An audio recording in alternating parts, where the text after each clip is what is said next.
आणि नमस्कार. मी सुवर्णाची जग या आपल्या मराठी यूट्यूब चॅनलमध्ये तुम्हा सगळ्यांचं मनापासून खूप खूप हार्दिक स्वागत करत आहे. आणि आज बघा आपण बनवतोय प्रवासात नेण्यासाठी एकदम स्पेशल रेसिपी आणि तेही सुक्या बोंबलापासून आपण ही रेसिपी बनवणार आहोत. आणि हे तुम्ही 2 ते 3-4 दिवस ठेवून खाऊ शकता. अजिबात खराब होत नाही आणि कुठेही लांब प्रवासात सहज नेऊ शकता. तर जर तुम्हाला संपूर्ण रेसिपी शिकायची असेल तर प्लीज व्हिडिओला शेवटपर्यंत नक्की बघा. चला तर मग रेसिपीला सुरुवात करूया. तर बघा, सुरुवातीला मी बोंबील घेतलेले आहेत असे मीडियम साईजचे. आणि या रेसिपीकरता तुम्ही जेणेकरून असे लहानच बोंबील वापरा, म्हणजे काय होतं की याची चव मस्त येते. तर बोंबील असे व्यवस्थित काय करायचे, भाजून घ्यायचे आहेत.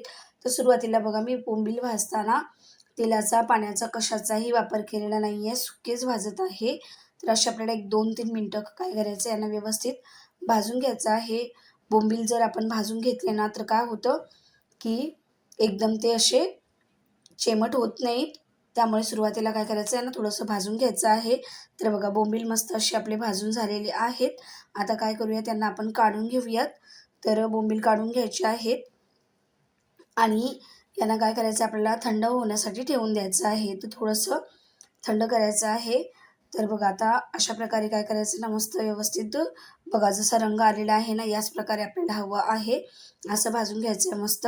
तर थोडेसे मी थंड केलेले आहेत. आता यामध्ये पाणी घातलेलं आहे आणि याला स्वच्छ असं धुवून घ्यायचं आहे बघा. तर आपण सुरुवातीला जेव्हा बोंबील भाजले होते तेव्हा आपण अजिबात त्यांना धुतलेलं वगैरे नाही होतं. त्यामुळे आता आपल्याला काय करायचं आहे ना, स्वच्छ असं धुवून घ्यायचं आहे.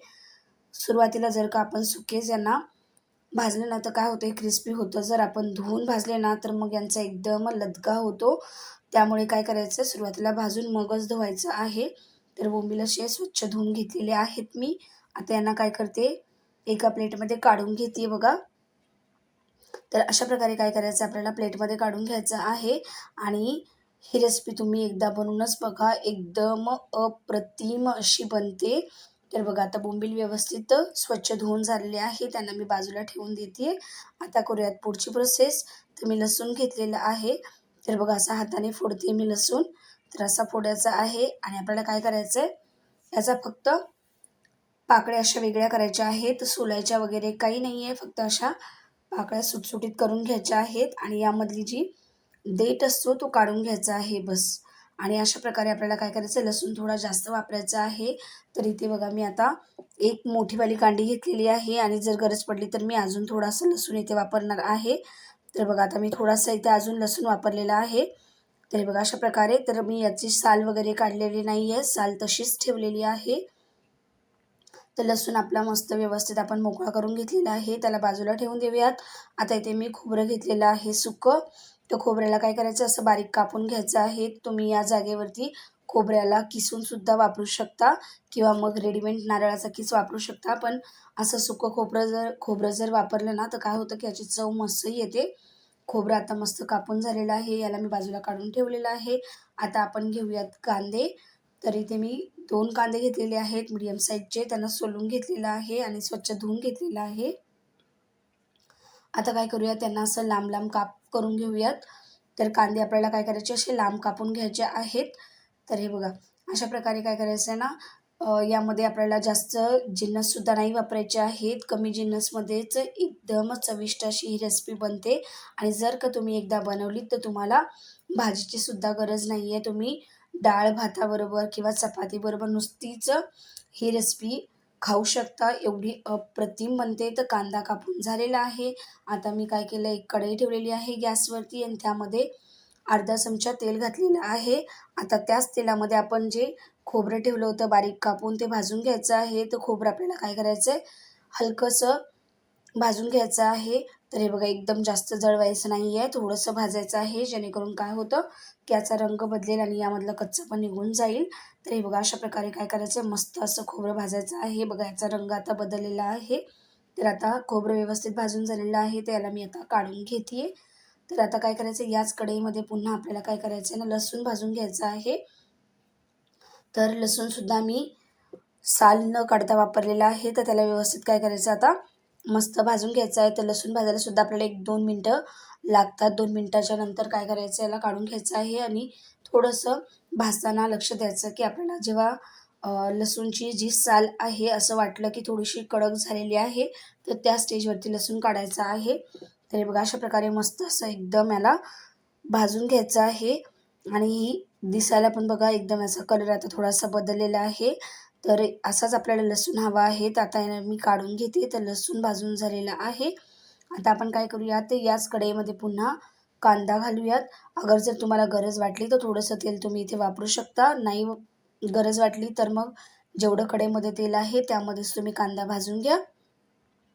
तर बघा असा 1-2 मिनिटं कांदा आपल्याला भाजून घ्यायचा आहे आणि थोडासा लालसर असा परतवून घ्यायचा आहे. म्हणजे काय होतं, की हा एकदम नरम असा होतो तो कांदा बघा मस्त असा भाजून झालेला आहे. तर आता काय करते मी कांदा काढून घेते.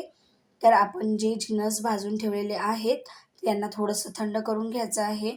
तर बघा आता सगळे जिन्नस व्यवस्थित थंड झालेले आहेत. आता मी मिक्सरचा एक जार घेतलेला आहे. आता सुरुवातीला यामध्ये मी घालते बोंबील जे आपण भाजून स्वच्छ धुवून ठेवले होते, त्यामध्ये घालून घ्यायचे आहेत. त्यानंतर इथे मी घालते लसूण आणि खोबरं आणि कांदा जे आपण भाजून ठेवलं होतं ते इथे घालून घ्यायचं आहे. हे बघा अशा प्रकारे सगळं इथे मिक्स करून घ्यायचं आहे. आणि यामध्ये बघा तुम्ही किचनच्या साहित्यामधून अशी भन्नाट रेसिपी बनवू शकता. आणि आता सगळ्यांचं जाणं-येणं लागलेलंच आहे गावी वगैरे, तर ते लोकं ट्रॅव्हलिंगमध्ये याला नेऊ शकतात. आरामात हे 2-3 दिवस जाऊ शकतं. आता इथे मी घातलेलं आहे चवीनुसार मीठ, त्यानंतर धने पावडर घातलेली आहे 1 चमचा, हळद घातलेली आहे 1 चमचा, त्यानंतर लाल तिखट इथे मी घातलेलं आहे 1 चमचा आणि थोडंसं इथे घालत आहे. तर तिखट तुम्ही तुमच्या अकॉर्डिंग कमी जास्त करू शकता. आणि बघा इथे महत्त्वाचा जिन्नस घालायचा आहे तो म्हणजेच लिंबू. तर इथे मी अर्धा लिंबू असा मस्त पिळून घेते. तर हे आवर्जून घाला, लिंबू घालणं जरुरी आहे, कारण लिंबाची जी चव यामध्ये उतरते ना, ते एकदम भन्नाट आहे. तर आता बघा मी पाणी न टाकता याला असं वाटून घेतलेलं आहे. आणि जर का बोंबील तुमचे वाटत नसतील तर तुम्ही काय करा, बोंबीलचे थोडेसे तुकडे करून घ्या. म्हणजे काय होईल एकदम मस्त असे वाटून होतील. आणि वाटताना एक काळजी घ्यायची आहे, की आपल्याला मिक्सर चालू बंद करून वाटायचा आहे. एकदम डायरेक्ट नाही वाचायचं आहे, एकदम बारीक नाही करायचं आहे. तर वाटण मस्त झालेलं आहे बघा. आता याला मी प्लेटमध्ये काढून घेते आहे. हे बघा अशा प्रकारे मी वाटण केलेलं आहे. जास्त जाडं नाही आहे आणि जास्त एकदम मी पातळ पण नाही केलेलं आहे, पावडर पण नाही केलेली आहे. तर असंच ठेवायचं, थोडंसं सरबरीत ठेवायचं आहे. तर मस्त अशी आपली एकदम प्रवासात नेण्यासाठी बोंबीलची चटणी तयार झालेली आहे. तुम्ही याला पॅक डब्यामध्ये बंद करून ठेवा. तुम्ही आरामात त्याला 8-1 दिवस फ्रीजमध्ये ठेवून खाऊ शकता आणि 2-3 दिवस तुम्ही असं ट्रॅव्हलिंगमध्ये सुद्धा खाऊ शकता. तर जर तुम्हाला ही रेसिपी आवडली तर प्लीज व्हिडिओला लाईक करा, शेअर करा, कमेंट करा, सबस्क्राईब करा. माझ्या चॅनलला अशाच सोप्या रेसिपी बघण्यासाठी वेळात वेळ काढून व्हिडिओ बघितल्याबद्दल तुमचे खूप खूप धन्यवाद. चला तर मग भेटूयात एका नवीन रेसिपीमध्ये. तोपर्यंत काळजी घ्या. तोपर्यंत बाय.